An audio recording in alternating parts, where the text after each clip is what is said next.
stay away from sexual sin, because you are saving yourself. You are saving yourself for your married spouse. Mm-hmm. So the Father is saying, for Ahia wants you to be holy and pure and keep clear of all sexual sin, so that each of you will marry in holiness and honor, not in lustful passion as the heathen do, in their ignorance of the Father and his ways. So before you getting married, you shouldn't be out here just sleeping around. And then when you finally decide to marry, you're not marrying in purity and in holiness. Mm-hmm. You've already been sleeping around, okay? And this also is the Father's will, that you never cheat in this matter by taking another man's wife, because the Father will punish you terribly for this, as we have solemnly told you before. For Ahia has not called us to be dirty-minded and full of lust, but to be holy and clean.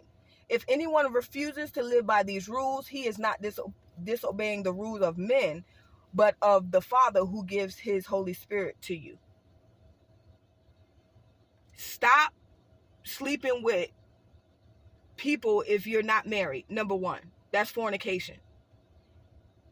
And if you are single, stop sleeping with people who are married. That's adultery.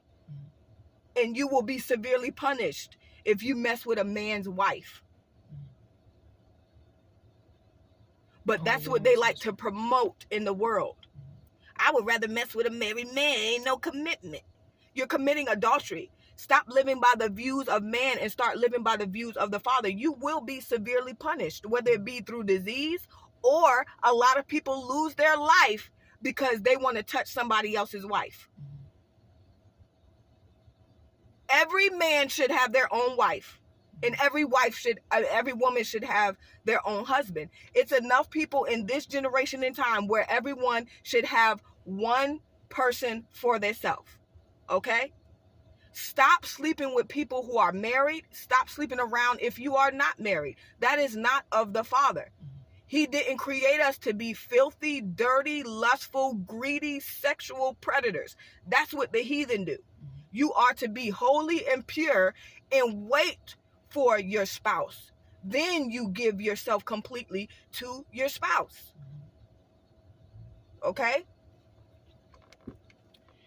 Now, let's go to the book of Exodus, chapter 34, verses 12 through 17. We're going to talk about interracial marriage. This is the book of Exodus, chapter what? 12? 34, 12 through 17. Now, when it comes to interracial marriage, when it comes to these nations, these Gentile nations, Gentiles or nations are any race outside of being an Israelite. Gentile does not just mean white people. Gentile is any nationality that is not an Israelite. Now, for the Gentiles or these nations, they can mix and mingle. But when it comes to Israel, we are not to mix and mingle with any other nation. Israel's supposed to marry Israel and bring forth Israelite children. This is why they are promoting interracial marriage, because they know it is against the word of the Father, and the Father does not like to mix. We were not allowed to mix our linens. We were not allowed to mix our crops or our animals. Everything about Israel is supposed to be pure. We are not supposed to be mixing with these other nations. We are not supposed to be marrying these other nations. Okay? Go ahead and read, sis. You said Exodus 34, 12 through 17. And the Bible reads, Take heed to thyself, lest thou make a covenant with the inhabitants of the land whither thou goest, lest it be for a snare in the midst of thee. But ye shall destroy their altars, break their images, and cut down their groves. For thou shalt worship no other God. For Ahia, whose name is jealous, is a jealous Elohim. Lest thou make a covenant with the inhabitants of the land, and they go a-whoring after their gods, and do sacrifice unto their gods, and one call thee, and thou eat of his sacrifice. And thou take of their daughters unto thy sons, and their daughters go a-whoring after their gods, and make thy sons go a-whoring after their gods. Thou shalt make thee no molten gods. You said to 17, right? Yes, ma'am. Okay. Okay, so in this scripture, the Father is saying, be very, very careful. I'm reading from the Living Bible, layman's terms. Be very, very careful never to compromise with the people there in the land where you are going. For if you do, you will soon be following their evil ways. Instead, you must break down their heathen altars, smash the obelisk they worship, and cut down their shameful idols. For you must worship no other gods, but only Ahia. For he is a God who claims absolute loyalty and exclusive devotion. No, do not make a peace treaty of any kind with the people living in the land, for they are spiritual prostitutes. We just learned about adultery is the same thing as idolatry, which is spiritual prostitution. This is why the Father said, do not mix with these other nations, because they do not know me. They worship other gods. And if you follow them, if you yoke yourself up with them, you too will be following other gods, committing idolatry on the true living Father. Okay? If you become friendly with them and one of them invites you to go with him and worship his idol, you are apt to it. You would accept their daughters who worship other gods as wives for your sons, and then your sons would commit adultery against me by worshiping their wives' gods. You must have nothing to do with idols. So the Father is not saying don't marry or mix with other nations because I'm a racist. He said, no, I'm about spiritual business. If you go to these other nations who worship other gods, you will end up worshiping other gods. Is he lying? Absolutely not. We see it to this day. Israelite men who yoke themselves up with other nations are not serving the Father. And this is why he said, don't do it. They will lead you away from me. And now you celebrating Christmas, wearing Christmas sweaters, looking crazy, celebrating Easter, celebrating Valentine's. You're worshiping their gods, and you have left the one true living God because you have decided to be disobedient and yoke yourself up with this other nation, committing adultery, idolatry against your Father. So it has nothing to do with racism. This is all about spiritual aspects coming from the Father. He chose Israel as his nation of people. And as his nation of people, he wants his people to expand. How do you expand? By marrying within your own nation, just like the Chinese, just like the Russians, just like the white folks. They stick with their own kind. This is why Israel was the smallest nation of people, because we continue to mix and taint the bloodline of Israel. And all these other countries have expanded in number. They are larger than us. You know why? Because they stick with their own kind. It has nothing to do with racism. It's just a way of life. Stick with your own people. An Israelite man should marry an Israelite woman, and they should bring forth Israelite children, therefore expanding the kingdom and nation of Israel. Stop mixing and mingling with these other nations. They promote impure bloodlines. This is why they're mixing, crossbreeding animals, crossbreeding fruit, crossbreeding food. This is what the heathen do. Israel don't do this. We stay pure. The Father wants us to be pure. Stop mixing with these other nations. And I know a lot of you Israelite brothers think that by yoking yourself up with these other nations who have privilege, somehow your curse is going to be taken from you. It doesn't work like that. Israel is under a curse. You are supposed to be a man and take the curse that comes with our disobedience for breaking the covenant. You are supposed to suffer with your Israelite sisters and brothers. But you think, oh, if I yoke myself up with another nation, it'll be easier for me. You don't even know you're bringing more calamity on yourself, because now you're going against the law of the Father who said don't mix. Yoking yourself up to another nation will not save you from the curse. There is no easy way out. We have to endure this thing until the Father comes back and get us. Stop going to another nation thinking it's going to be easier for you. You're making it harder on yourself. We must suffer as a people, as a nation together. Okay? Continue on to Deuteronomy chapter 7, verses 1 through 6.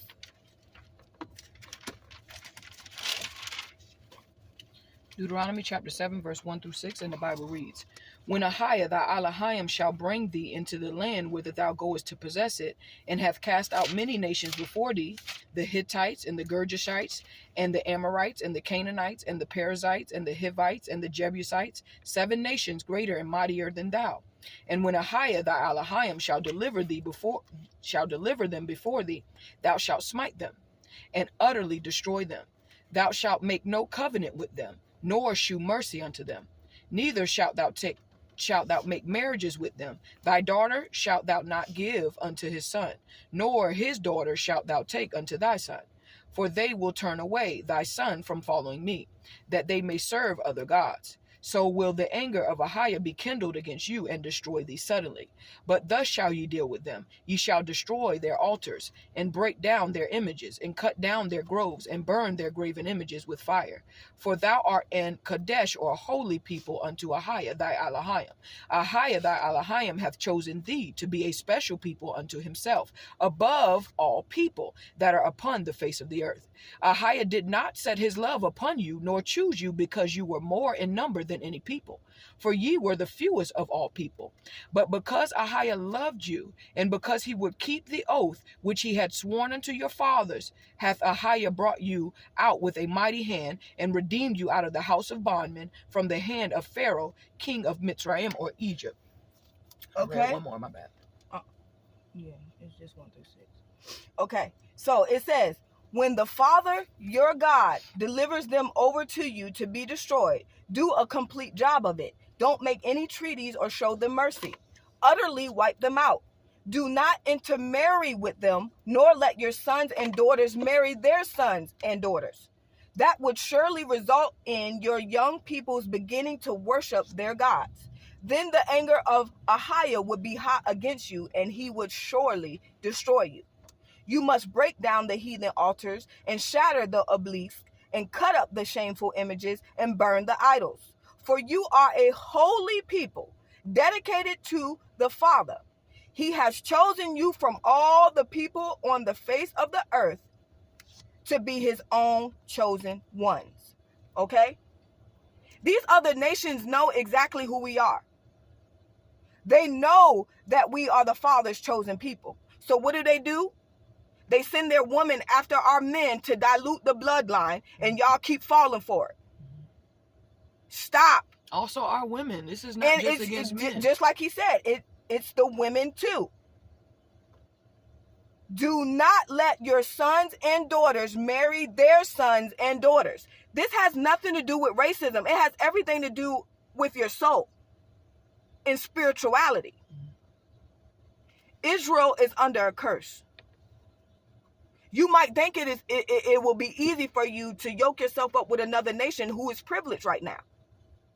But that is not going to take away the curse. You must endure this curse until he removes us from bondage. When you go to another nation thinking it's going to be easier, you're bringing more calamity on yourself. The Father does not like what you're doing. You're tainting the bloodline of Israel. You're reducing the size of Israel. He said we was already the smallest nation. Stick with your own kind. Suffer with your people. We're suffering, and we're supposed to be suffering together under this curse. Don't try to take the easy road out and go to somebody who's privileged, because little do you know, their time is up. They about to be on the bottom. This privilege is temporary. So when Israel goes back to the top, and the person you yoke yourself up of another nation, and they got to go to the bottom, what you gonna do then? The roles are about to be reversed, people. And everybody in Israel is out of order because we're under a curse. Israelite women are strong because we gave birth to kings. We were the chosen nation. Our men are strong because they came from the same bloodline as Yasha. We're not ordinary people. So why are you going to somebody ordinary if you're not ordinary? Stick with your own kind. Once again, this has nothing to do with racism. Somebody ignorant will make it about racism because they already know they want to mix and mingle with Israel. Stop doing that. Men and women alike. Stick with your own kind the way the Father intended it. Because let's be real, people. Let's be honest. 10 times out of 10, when you yoke yourself up with another nation, it don't end up good. Because the Bible says it won't end up good. They are literally sending women after our men. They're targeting you. And y'all falling for it. Because 1, you don't have self-control. 2, you don't know the word. And 3, you don't know that these people are targeting you. You don't have the ruach. You don't have discernment. So you're just falling for it. And now these other nations around here boasting, thinking they are better than Israel because they didn't got you. They didn't got you. They know they got you, and the women know they got you. And it goes both ways, men and women. Women yoking themselves up with other nations, men yoking it. Stop doing that. Stop polluting Israel. Stop decreasing Israel. Stick with your own kind. We in this curse together, and we will come out this curse together. Don't be trying to bring no outsider in here. They can't relate to us. And this is not, we're not just seeing this according to the scriptures. You see this in daily life. How our enemies, look at the rap industry. You don't see other nations degrading their own people like we do our people. And that's a setup. That's what we've been turned into. What Eshaun said, we've been turned into thugs and divas. So that we can constantly stay out of order. When we've been given the instruction of order, and so has our enemies, and they've been working against us ever since. Yes. To the point where we are the only people that degrade our women and build our men up to be drug dealers and boastful and prideful and only looking not to get married. I'm not marrying nobody. I just want a whole bunch of women that I could mess around and sleep around with. Some rappers talking about I get a girl from overseas, smash her, and then send her home with a plan B. What kind of nonsense is this? But they're still bringing forth children, still teaching them how to be haughty. These people that they're putting out in front of us that are Israel are dressing crazy, talking crazy, looking crazy, teaching crazy. So therefore, that is the image that we have to look into, and we get led astray. That is not the intention of what the Most High has for us as a people. Yes. You see what I'm saying? So even if you look at it from that perspective, the world even knows who you are, and they're going against you. No one else does this stuff. No one else does it. There is nothing like an Israelite man, and there's nothing like an Israelite woman, and they know that. That's why they infiltrate Israel. And we keep allowing them to infiltrate our nation. Ain't nobody worried about the Chinese or the Russians. Ain't nobody going over there to infiltrate them. Everybody wants to infiltrate Israel. Stop letting them do that. Stop. Be a man. Walk in righteousness. Follow the ways of Yasha. Women, follow the ways of Yasha. Keep the commandments. As a nation, we are partners in rulerships, kings and queens. Yes. Why are you marrying the servants? Why? Because you think it's going to be easy for you? Now you become more of a target. These white folks don't like you. They don't want you with their daughters. I don't care how much they smile in your face. They don't like it. But we've bought into the narrative, like we're saying, because of what's being pushed. We bought into the narrative that our women are just loud, they're obnoxious, they want too much, they doing too much. And this is where a lot of women, fall victim to those things as well. You got to remember, as Israel being under the curse, a lot of us came from broken homes. It's just the reality of things. When you don't have a father's love or a father's protection, you're going to be hurt in certain areas. So women are already broken. Men are growing up without fathers. There's so many different elements that are included in our curse, in our destruction, what we have been going through as a people. And now that we are waking up to understanding who we are and what's supposed to be happening, this is when we're supposed to get ourselves in order. We truly believe, according to the scriptures, that every man is the head of his house. There is no controversy in that. A woman should submit to herself to her husband. We are supposed to be playing our roles in perfection, in unity, the way that the Father set it up. But when we have other things going against that narrative and beginning to become our teachers instead of the scriptures, then we can see the chaos that we're dealing with. Yes. And a lot of y'all taking the roles out of context. Y'all don't really know what submission means. Submission does not mean control. That's not the way Yasha treats his body. That's not the way the Father treats his bride. So you have to understand how to be the head of your house in righteousness, not in ego and in pride. If you are truly walking in the image of Yasha, there is no reason why a woman shouldn't submit to that. No reason. And there's no reason why a man shouldn't truly love and treat his wife with respect if the woman is playing her role. If we come back to the Father and he teaches us how to be wives and husbands, there should be no problem. But y'all are not fully submitting to the Father, but you want somebody to submit to you. It doesn't work like that. Because if you truly submit to the Father, you would know that submission is not being controlled. I'm not a robot. I have a voice. I have an opinion. I'm allowed to speak. I'm not a slave. And but real if men knew that. Though. Real men know that. Okay? And we're going to get deeper into that because that has to be addressed as well. Just like real women know their place when they're dealing with a real man. It's not about we don't want to submit.